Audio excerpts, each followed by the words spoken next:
Yo, what's up? Bob here with Jeffrey Lee Puckett. I made a trip over to Jeffrey Lee's house today because Jeffrey Lee got a new turntable. What are you gonna do? MTD, new turntable day. But He's had it for a little while. Yeah. We didn't want to talk about it until everything was hooked up, in place. He had listened to it for a while. Yeah. He's got a pretty good handle on it now, and we're going to talk about it a little bit. So we'll tell you that it is a VPI Scout 1.1, which was the second version of the Scout. Mm-hmm. Still in production, I believe, as the Scout Prime. It looks a lot like a Transformer, I assume. Yeah, it does. And good table. I guess people probably know by now that I love audio gear. I like audio gear that makes music. I just don't love gear for gear's sake. But I've read about VPI for 25 Yep. 30 years or something. I've just always read about VPI. It was time, huh? The Scout was one of the models that was in my wheelhouse price-wise. Yep. And some guy was trying to sell his Scout on the Steve Hoffman forums, and he just kept lowering the price. And finally, one day, I couldn't say no. I think we should talk what the Scout is replacing. He still has it. Okay. Right. He I'm never going to get rid of it. The clear audio concept. That thing has just been a workhorse. It sounds great. It has never...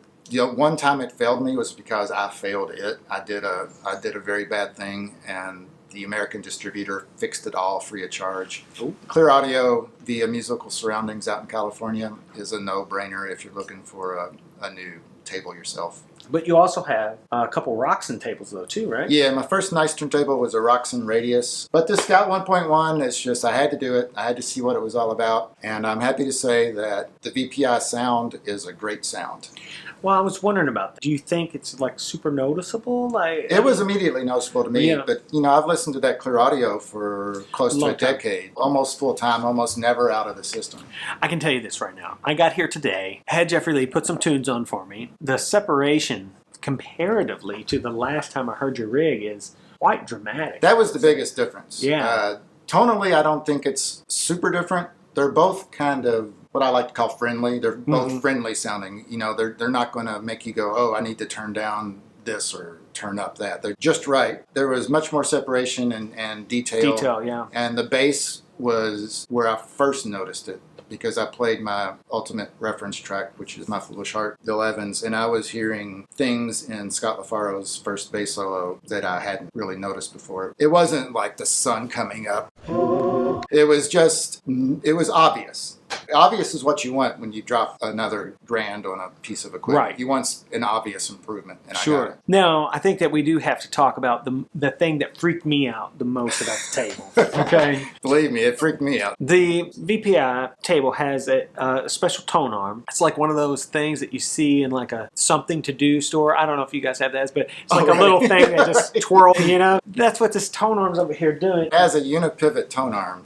And I'd read about this tone arm forever, and I never fully grasped what that means. Most tone arms are based on bearings. You have the base, there are bearings in the bottom, the whole thing turns. So if your bearings are super high grade, you get a much better detail retrieval, blah, blah, blah. This doesn't use bearings. It's got this super sharp, pointy thing made out of, I assume, adamantium. Adamantium, yeah. Yeah.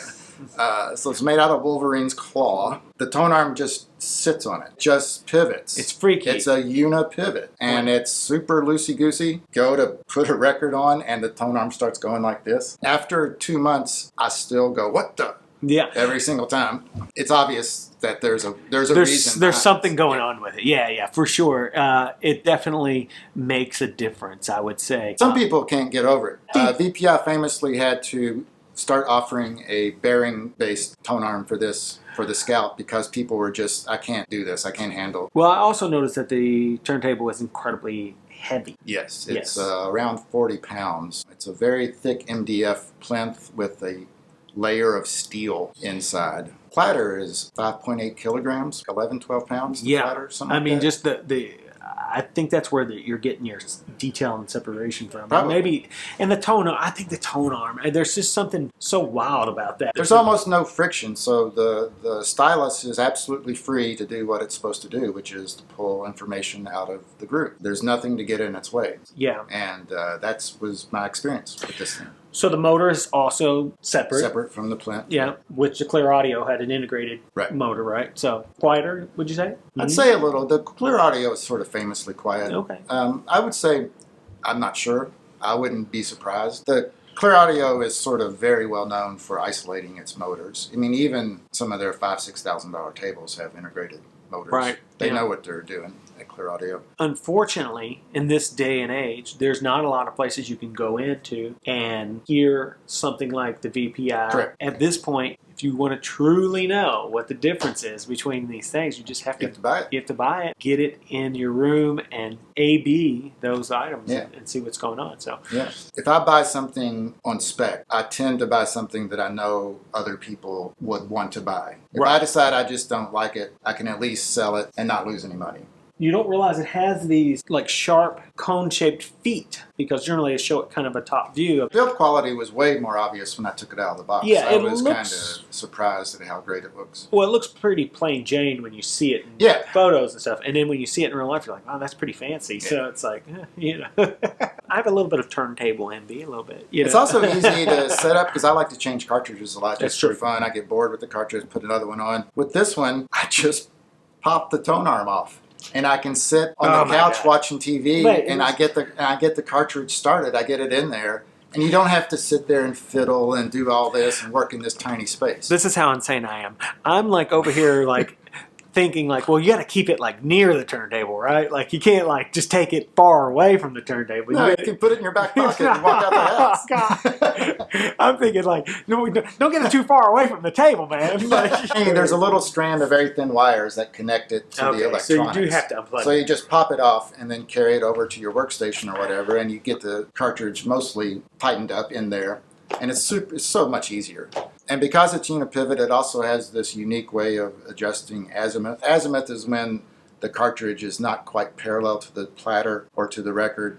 So you get a little bit record wear more on one side of the groove than the other. And also the balance is a little bit off. With this thing, it was a little bit, my Gradiel cartridge, it was at an angle. And all you do is you loosen up the counterweight a little bit and you move it, you twist the counterweight a little bit to one side and tighten it back up, and it makes the entire tone arm shift a little bit. Wow. It took 20 seconds to get a perfectly parallel cartridge. And every other azimuth adjustment I've ever done on a turntable, there's a little bitty screw that's under the head shell. This was the easiest I've ever done. And people assume that this thing is going to be fussy because it looks fussy, but it's so much more simple than a traditional tone arm. Interesting. I'm into it. Yeah. I would recommend, keep an eye out for the 1.1 is one of the, I think, better reviewed versions of the Scout. Mm-hmm. It was, I believe it was Absolute Sound Turntable of the Year, or at least it got one of their best reviews of the year. They were basically said, not sure why you would spend more.